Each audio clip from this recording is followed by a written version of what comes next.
Gaming journalists hate their audiences, and it's why I'm constantly calling them out because they love to attack us and put out as many hit pieces as possible. And karma seems to be real since the Kotaku editor-in-chief has now been fired amidst the talk that AI may be replacing these people soon.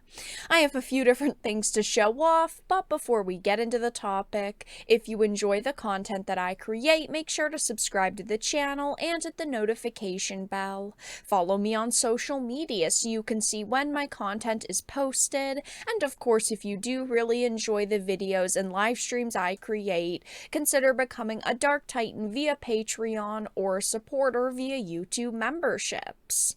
So I am using an archive of a gamesindustry.biz article, but it says Geo Media reportedly fires Kotaku editor-in-chief Patricia Hernandez. It says Kotaku editor-in-chief has reportedly been fired following a personnel disagreement. That's according to a journalist, Shannon Lau, who spoke to Hernandez after she announced via social media that yesterday was her last day at the site. According to the Updater newsletter, Hernandez now plans to focus on freelance writing. There were no further details on the disagreement that led to her dismissal. The only thing that she said was that when leadership is, say, getting frustrated at you for writing about Tears of the Kingdom after it releases, I do think there's a limit to how much things can flourish, and this was just in that interview, and she had made this tweet saying, "Today is my last day at Kotaku, wild. I still remember when I started a decade ago, I would wake up every morning at 6 a.m. to write a daily feature or original report. I leave today knowing Kotaku is, if not Geo Media's biggest site, then on the verge of that most days it is." So not only did she kind of roast Geo Media, but she also is basically giving them the finger. Now, I think that this is hilarious, not because of what she is saying. I think that it is hilarious that people at Kotaku are getting fired after the years of trash, let's be honest, that they have been putting out. As the editor-in-chief, that means that they saw most articles that were going up, and if you are working at Kotaku, you very clearly have a certain political bias, and that's why I don't like Kotaku. It's why I do not read or reference Kotaku articles, because they're just a trash site filled with pretty trash individuals. And of course, this person is getting absolutely destroyed on social media by people saying, and nothing of value was lost. And I have to agree. I do not care if Kotaku goes down like the Titanic. I do not care if tomorrow Kotaku magically disappeared, because they are constantly putting up hit pieces on gamers,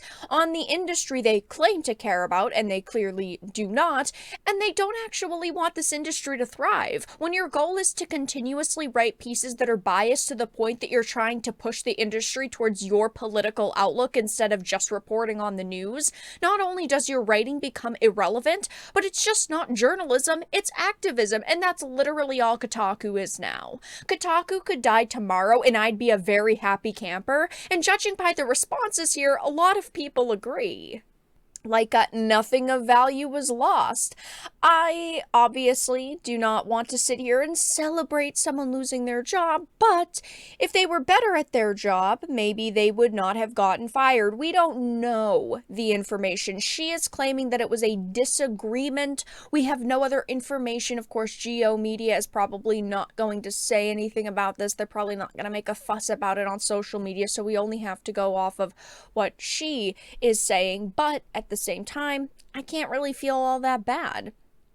People are also sharing the Kotaku's journalistic integrity meme that says 404 not found. This is exactly what I thought of right off the bat. And, lately I've had to talk a lot about gaming journalists and even Kotaku going kind of wild over specific games like Baldur's Gate 3. I mean, they have been hyper focusing on Baldur's Gate 3, and it's very clearly because of Wizards of the Coast and the political narratives behind this game.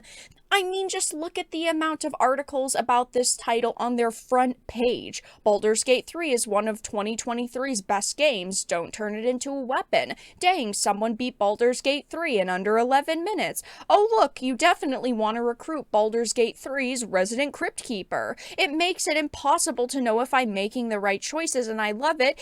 Players are now speedrunning sex. I mean, you can see they are pumping out articles, and they're not the only ones, but they are one of the main contributors.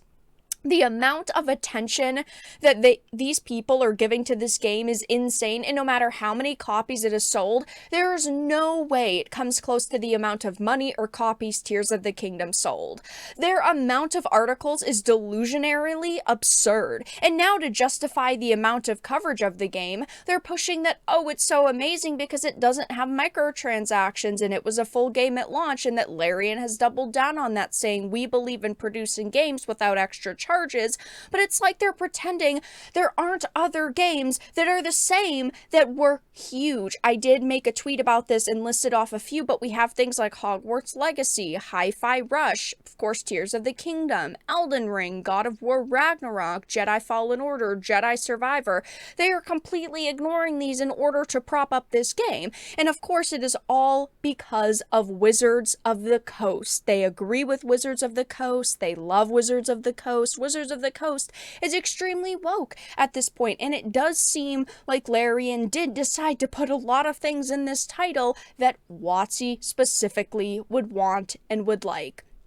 And of course, to top the situation off, by defending Baldur's Gate so heavily, they're showing their hypocrisy because they will attack Japanese games and sometimes Western titles that have characters with sexualized outfits and say, oh, it's disgusting and only pervs like it, but they're celebrating full-on sex in Baldur's Gate because they align with the companies like WotC that are behind it. It is such an insane level of hypocrisy, and that is why I am constantly calling them out. I mean, even over the past few months, again, I've had to talk a lot about journalists and specifically Kotaku, but it does seem like, these people are starting to freak out over their jobs. We have heard about some layoffs in the gaming industry and the entertainment industry when it comes to journalism.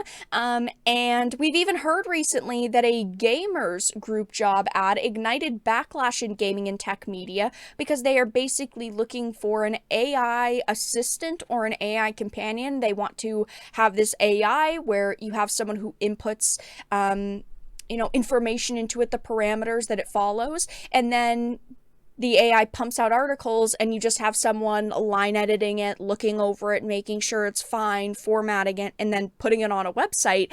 And, I've got to be honest, I don't think that the AI could be much worse than individuals at places like Kotaku. Of course, things can always get worse, but we are already talking about individuals who are pumping out bottom of the barrel content.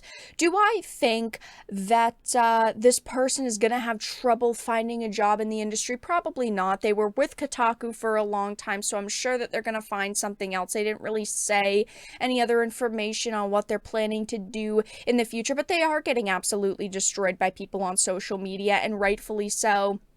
They are behind Kotaku's darkest days of attacking consumers and trying to tear down the gaming industry, and I really can't feel all that bad that this person is now gone from the company.